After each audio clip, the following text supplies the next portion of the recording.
Hi all, 23rd of October 2019. Just a quick vlog 4 from a third party. Jordan Peterson at the university talk from about 10 years ago about how we choose and how to fix existing issues in relationships. I really learned a lot from this video and I'm still learning.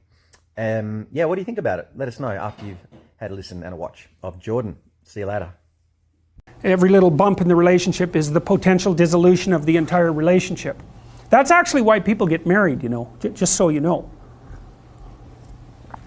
Because this is built into marital vows. I'm not leaving.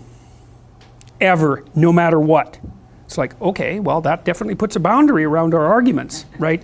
Because I can't say every time you manifest one of your flaws, which you're likely to do just as often as me, well, enough of this. It's like, that's horrible, man. If your whole life is, well, every time you get out of line, I'm out of here. It's like, how the hell are you? First of all, you're not going to admit to ever doing anything wrong. Second, you're going to be on your, you're like a scared cat the entire relationship because, well, who knows, it could just come to an end at any moment. It's like, you know, people say, well, if the possibility of divorce is open, it makes you free. It's like, yeah, that's what you want. You want to be free, eh? Really? Really? So you can't predict anything. That's what you're after. It's a vow. And it says, look, I know that you're trouble. Me too. So we won't leave, no matter what happens.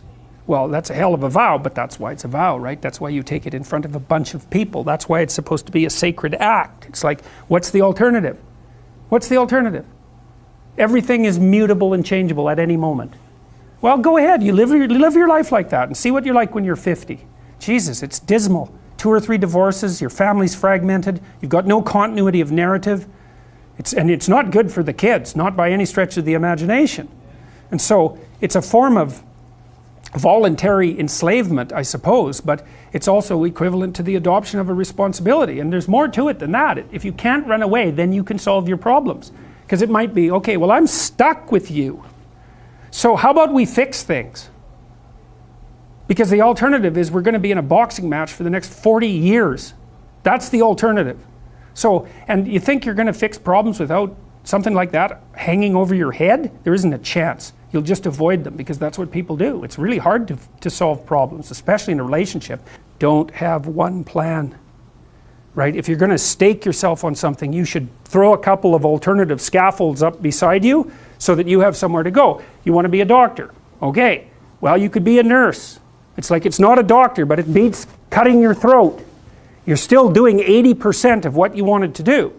So you want to think about this during your whole life, man. If you're going to take a high risk, you want to scaffold yourself in other areas so that if it fails, the bottom doesn't drop out and you die.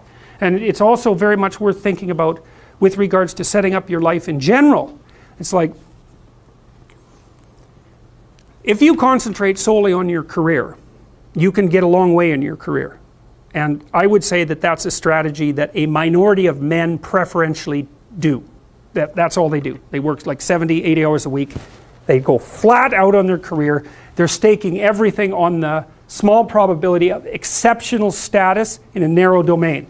But it's hard on them. They don't have a life. It's very difficult for them to have a family. They don't know how to take any leisure activity. Like, they get very one-dimensional. Now, it may be that unidimensionality is the price you have to pay to be exceptional at one thing, right? Because if you're going to be something like a genius-level mathematician, and you want to do that or a scientist, say, it's like you're in your lab all the time, you're working 70 hours a week or 80 hours a week, you're smart, you're dedicated, you're unidimensional, and that's how you get to beat all the other people who are doing that. It's the only way.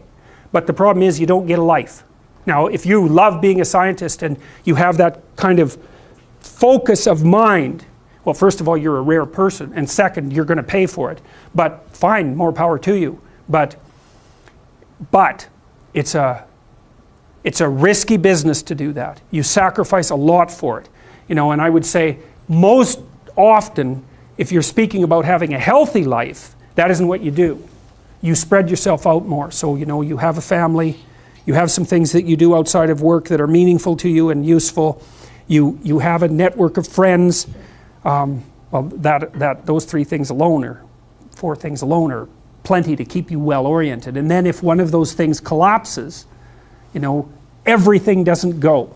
Now, the price you pay for that is the more you strive to optimize that balance, the less likely you are to be fantastically successful at any single one of them.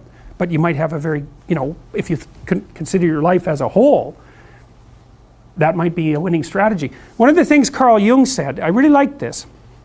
He thought that men went after perfection and women went after wholeness.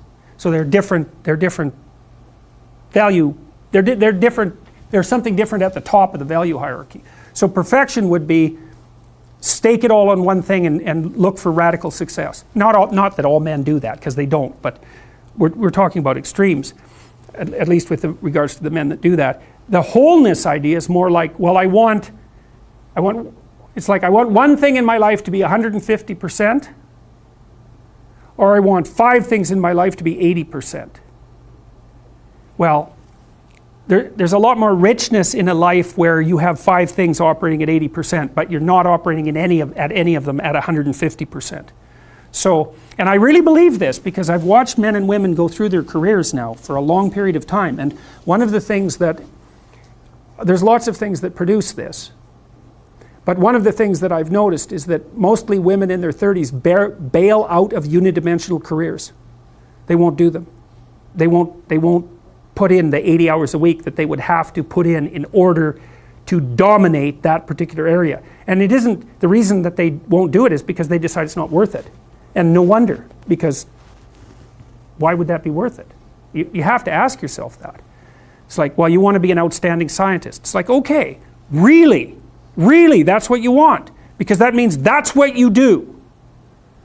Because you're competing with other people, you know, they're smart, they're hardworking, and if you want to be at the top, you have to be smarter and work harder than any of them. And working hard means working long hours. I mean, it also means working diligently, but in the final analysis, it's also an additive issue. If I'm smart and hardworking and I can crank out for 70 hours a week, and you do it for 30, it's like, in 2 years, I'm so far ahead of you, you will never ever catch up. So, anyways. And I think maybe part of the reason too that women are oriented that way more than men, I think there's 2 reasons. One is socioeconomic status does not make women more attractive on the mating market, but it does make men more attractive. And the second is women's time frame is compressed, right? Because guys can always say, well, I'll have kids later, and they can say that till they're like 80. Whereas women, it's like, no way, man, you got to get it together by the time you're, let's say 40, but really probably by 35, but definitely by 40, because otherwise it ain't happening. And that's bloody dreadful. Like, the most unhappy people you ever see, no. No. One of the common routes to extreme unhappiness is to want children and not have them. I wouldn't recommend that. You know, you see couples who are in their 30s. 1 couple in 3 over the age of 30 has fertility problems. That's defined as inability to conceive after 1 year of trying. 1 in 3. So it's worth thinking about, because people are very, very unhappy if they want to have kids and then they can't. Man, you're in the medical mill for 10 years if that's what happens to you.